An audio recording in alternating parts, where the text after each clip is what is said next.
my opinion and my 2 cents on a subject that came up by another witch, as far as, is it okay to use your family, like your mother, your father, your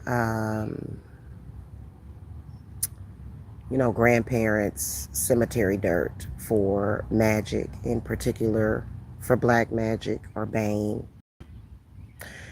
And I wanted to come and talk about that real quick. So, in my opinion, and this is my humble opinion, there is always so much evil going on in the world, like constantly. Constant evil, constant confused people, constant people hurt people, trying to hurt other people, people doing things that are not very smart, people making the mistake of trespassing upon others, um, and starting wars.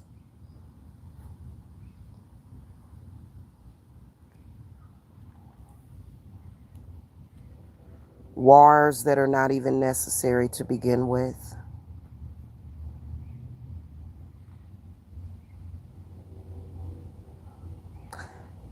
And in my experience,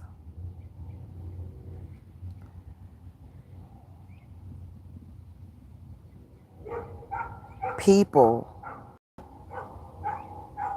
that have passed on, from what I have observed, is that a lot of our people, because the practitioner was saying that she wouldn't use certain ancestors' dirt to do magic with, especially black magic, because her ancestor was very godly.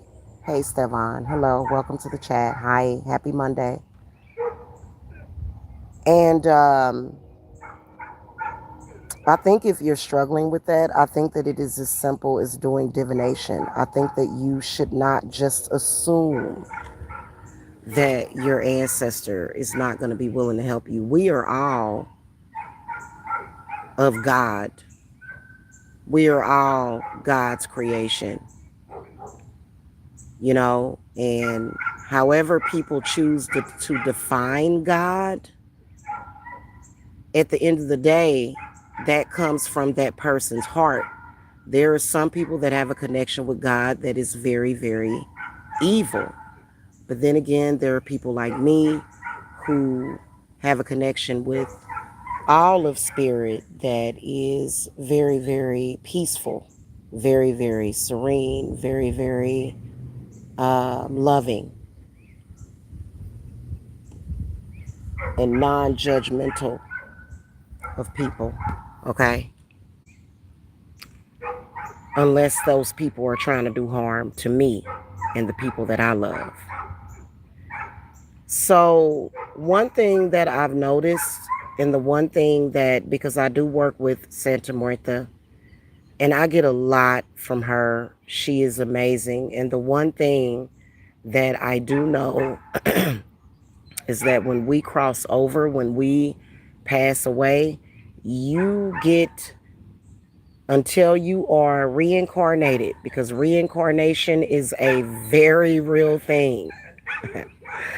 Nobody can argue with me about that. It's something that is very, very real to me, and I don't even want to hear it. But as you are passing through whatever the afterlife journey is from that life that you have left, you find out the truth about everything, right? It's like a moment of clarity to where you just know everything. So I would like to believe that our ancestors are looking out for us, and many of them do want to move on, but it depends on what is happening. If someone or some people are trying to kill you. Like, I'm talking about literally kill you and destroy and take away from the path that your ancestors have laid down, like the roots that they have laid down for you, for your security, for your safety. In my opinion, I think that if you're having doubts about using them for your magic, you may want to just ask them. And you never know. You never know how they're going to answer. And so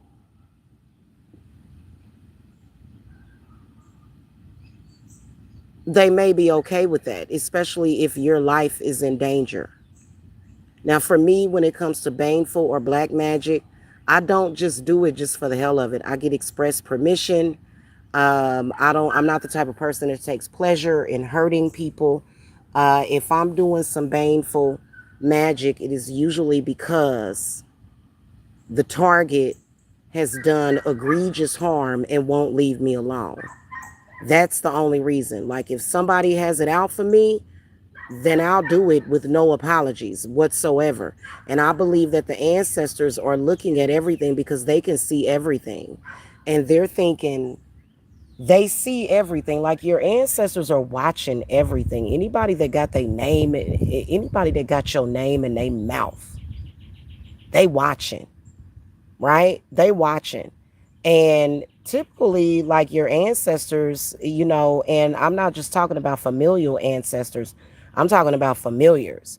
I'm talking about spirits that are looking out for you, okay? They will report back to you what those folks are up to with detail, with detail. So I don't think that you should just assume that just because you're a witch and your loved ones that departed, that because they're Christian or Catholic, that they're just going to be totally against you doing baneful magic. I mean, the way they used to do it, the stuff I be seeing some of these people do, y'all, the way our ancestors would have did it is they would have showed up with a Glock to somebody's house and busted something at them. Because these people be real disrespectful with the stuff that they do. I have seen and witnessed spiritual wars end in bloodshed, and that is including between witches. I have seen people literally do so much to other people that the person that they're targeting, since we do have a lot of people practicing spiritual abuse and all kind of weird chaotic bullshit that ain't even necessary, I have witnessed, even though it's not written in the books, it's not, like, sometimes you'll hear stories that may point to that, but there are a lot of people that have just consistently over and over and over and over been attacked spiritually, and the only way that they could see out was by going and popping, knocking them people's heads off. Now, would I ever? No, I'm smarter than that. I would never do that because I don't like jail and I ain't got time for that. And I don't want to. I don't want to smell my enemy's stench, because any enemy of mine stinks bad. But that's the ancestors. I mean, going way, way, way back. That's how they did it. That's sometimes they did. You know what I'm saying? Especially when somebody is threatening you. People these days think, with all of the mental health crises that are going on and the neurodivergent information, that they can just threaten your family. Like, literally, like, there's a lot of people that don't have enough sense to know, hey, maybe it's not a good idea to threaten the lives of somebody's babies. Perhaps you shouldn't be doing that. What in the world? I've seen it. I've seen people think, oh, well, I can just threaten and say all these things. And some people take that very seriously, and they will knock your butt off. They will they will murk you. They will take you out just to remove the threat. Because especially if that person goes 40 years of their life, 30 something years of their life A person goes 30 something years of their life without ever having the lives of their loved ones threatened. And then all of a sudden you're threatening people's loved ones, their babies that they gave birth to. People ain't used to that. People like, oh, they would people will literally be like, you know what? Oh, nobody, that's not normal. It's not normal to threaten the lives, like literally threaten the lives, like tell somebody, I'm gonna take you and your children out. Hey, I done seen people get killed because of that. Recently, you can't, and a person that's like in their 30s or 40s or even in their 50s, and you contacting that person and you saying, yeah, we got guns and we about to bust guns and I'm gonna pop y'all and I'm gonna send people, I got hitmen. It's a lot of people out there that don't practice the craft that will literally go and take them people out to remove the threat, because there's never been a threat before. That's like a once in a lifetime deal. Like, wow, this is strange. Oh, okay, you just and we're sitting over here minding our own business peacefully, living our lives. Oh, okay. Okay. And the next thing you know, you hear about their asses on the news. You hear about them on the news, gone, gone, gone. And the person is like, you know, that happens a lot. I don't even think that they show those kind of cases on the news. I believe that happens a lot, and the news don't tell us about it. The news likes to focus on mentally ill people. You know what I'm saying? Oh, well, he had some mental illnesses, and that's why he killed these people, these acquaintances, or whatever. I'm just telling you, it's a lot of stupid people in this world. You know what I'm saying? You'd be lucky to have somebody do some black magic on you and that's it. But then again, black magic can murder somebody. These spirits out here will take a person out that is a threat. Your ancestors will take a person out that is a threat, because they doing the most. Okay, they doing too much. People got problems these days, and especially when it comes to spiritually abusing people. And I think that nowadays what we seeing a lot, we're not really seeing authentic Christians, because authentic Christians are supposed to, they are supposed to believe in God. They are not supposed to be out here on Monday they practicing witchcraft, and then on Sunday they you know what I'm saying, that's just not, that's just not the way that it's done. You know what I'm saying? And I see devout Christians all the time that do very well in life. So it ain't, you know what I'm saying? Like it just depends on what your path is. Okay. Okay. My whole point that I'm making is that people are crazy. And I've seen and heard of a lot of practitioners that were found deceased in their home by violence. There are some people that, like, okay, let's say it's a tyrannical witch that is just doing stuff like him or her knows about conjure and witchcraft and sorcery, and they just keep doing things to people, and the community knows about it. That throughout history, witches have been murdered for doing too much. For doing too much. Now, does that really do anything? Does that help the situation? Uh, Not really. Not really. It to me, I think that that's like a big mistake that you can make, because listen, you sometimes murdering a witch will lead to instant hauntings and devastation. So if you're going to do something like that, you better have your ducks in a row. Okay? Because that witch can come back to you immediately and start immediately wreaking havoc on your life. But my point that I was making is that it has happened. This is the reason why witchcraft is so frowned upon. And it's sad because witchcraft is being frowned upon because of that reason, but people don't even realize the healing that you can do with witchcraft. Like literally, like it's like one of those things that's hidden in plain sight. Like, witches do mostly good. Like most of us do. Like every now and then you get your psychopaths. Yeah, there are psychopathic, crazy, narcissistic witches. And, if they're usually, and it's always been wars between witches, because there have been witches that, like me, want peace, and we want families, we want happiness, we want to do good things in this world, we want to be good people. And then you got your witches that they just want to be a problem, they want to be problematic, they want, that they want to wreak havoc, and what they're doing is they are literally, what they're doing is they're not thinking because they're too emotional. I think that a good example of that would be a movie, would be a TV show. Marnie on True Blood. If y'all ever saw that particular season, I think it's either season 3 or 4. I think it's season 3. And there are a lot of witches that lose their way like that. And if y'all remember, the lady did pose a great danger. If you remember, Sookie's grandma came in and said, "Get away from her. Get away from her. This woman poses a great danger." And she literally ended up posing a great danger to Sookie. Because if y'all remember, when she had them all trapped in Moon Goddess Emporium, if y'all remember, she literally put Sookie in a ring of fire and was like torturing them and was like doing all kind of stuff. Like, you know what I'm saying? And so, it's just one of those things. I think I might binge watch that season tonight.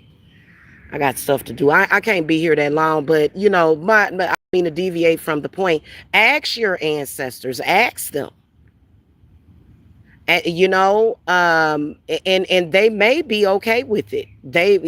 Because to be honest with you, I'm not saying that Christians, I would never say that Christians are dumb or stupid. I would never say that, ever. But I think that when a lot of them pass on, they do realize a lot about the world. They realize a lot. And the way I see the afterlife is the like the astral, the etheric. It's not like what they depict in photographs and pictures. And like it's like the kingdom and gates and gold pearly gates. It's not like that. Like literally, like you're suspended into this area. You're like in another realm. You're in and most people when they pass on, they turn around and they look to their ancestors, because especially if they are, they have discernment, they're psychic, they're usually not gonna go and get lost and be like, "Oh my God, this is like this, place that's swimming and swirling." They look back and they go back through that gateway, and they do stand by you, because, first of all, they can sense your suffering. They know that you've been going through it. They know that miss them and that you're hurting, that they're gone. So they usually come back, unless there was some kind of complicated relationship with that person. And usually, hopefully, if you're lucky, there's another ancestor, or if you've called to your spirits, that is going to mediate that situation. Because some of your folks leave angry at you, okay? And they continue to be angry at you even in the afterlife. They continue to be kind of, and it depends on what's going on. It really does. If you got a witch practicing necromancy that's trapping souls, you sometimes gotta go look for that. That's the reason why mediumship readings are needed, because there are necromancers out there that will trap the souls of your ancestors that have departed. They can do that. Yes, they can. Okay. And so, and then they can also send a demon or a negative entity in the ancestors' liking to trick you. Okay. Your spirit guides will let you know that, but a lot of the times many people are not ready to hear that. That's why a lot of mediumship readings, when a person when the reader is reading for them, they'll usually give them a positive message, but I don't think that that's serving anybody. I think that you should tell them the truth, because if you know how to divinate. I know that I use the cards, and that's what I use, and the cards work for me, okay, to divinate. Even though there's a lot of stuff I can see, but it becomes quite obvious when something is going on, because quite often in witch wars, if a witch is practicing necromancy and she wants you to be as vulnerable as possible, of course she's going to trap your ancestors, of course.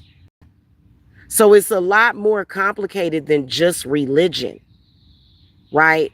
And I think also the religious hate that is created upon the earth, if there is any, because it's sad. Because I always say, my saying is that if your religion is causing hate and causing for you to attack your family and your loved ones, your family loves you and they're not doing anything to hurt you, then you need to go and you need to pray, and you need to figure that out, because that's not up to you to judge. That's up to God to judge that person, not you. That's your family, okay? And that's, or your loved one. You don't do that. No, that's not what you do. But basically, when they pass on, they figure that out quickly. Trust me, they do. It's almost like they're, and then of course they say that when we reincarnate, we forget everything too. But not all of us forget. There are a lot of us that, we get echoes of the past and messages to where you know who you are. You know what I'm saying? And especially in particular, if something devastating or hard is going on in your life. So, your ancestors are not, they're going to leave that behind. They're going to leave that hate behind. And what they're going to do now again, okay? It depends on the relationship that you had with that person. If that person was abusive to you, if that person was harmful to you or hated you, and you had an ancestor that hated you, then it's probably not a good idea to call on that ancestor at all. However, if that is what went on, you still need to be concerned about being haunted by bad ancestors that hate you. You still have to be uh you still have to be aware of that. And you also have to be aware of who you telling your business to. Because if you go to a reader that is unethical, and you're asking about an ancestor that has passed on, right? And you're telling them things about that person from when they were alive. Now you got a necromancer, because a necromancer can command spirits. Now you have a necromancer that knows that person's name, has their photograph, and knows that they were against you, and will use that person to go against you.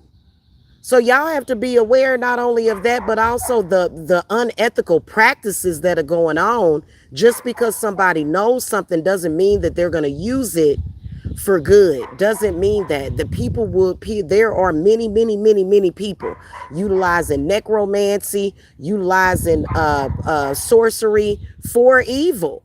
Just to be evil. It's not even in alignment with the universe. It's not. It's not even. It's not even anything that they're doing, things that you would never agree to. You would never agree with that journey, but they're using it, and they're literally playing around with time and timelines and stuff. So you really got to be careful with that. Okay, you really do. And there is no honor amongst thieves. Okay, just to let y'all know, for some reason Spirit wanted me to say that there is no honor amongst thieves. Okay. And I say that because there are so many people that are just stuck on dominating and, want to run everybody, got God complexes. And the only thing that God sees them as is thieves. There's no honor there. You know what I'm saying? And it's ridiculous. It's ridiculous, y'all. Yes. Well, I'm glad you got some rest today, Stefan. Y'all have a happy Monday. My point that I was making, okay, and let me get off of here, is ask them. Ask the ancestors. Communicate with that ancestor. Ask them. You can do that with your cards. You can have your spirit guides or your deities or your matron or patron goddess interpret the answers from that spirit. That's how I do my mediumship readings. I don't like to come close to spirits like that. I've seen people that do that and they are headed for self-destruction. You're headed for self-destruction. Self-destruction. You're headed for self-destruction. Yeah, I keep that off of me. I like to have a liaison personally. And especially being that there have been times where I've seen and I've experienced mediumship readings. I experience being a medium all the time. When people be telling me something and, they be talking about somebody, and then all of a sudden I will start to feel possession because spirits will possess a person. Okay. Next thing you know, you be crawling around and I asked my spirits a long time ago, do not, no, do not, no. No, I do not want that. That's not a miracle of spirit to me. I think that, but to each his own. Okay, to each his own. Okay. All right, guys, that's pretty much it. I will see y'all later. Hit that thumbs up and blessings to y'all. Bye.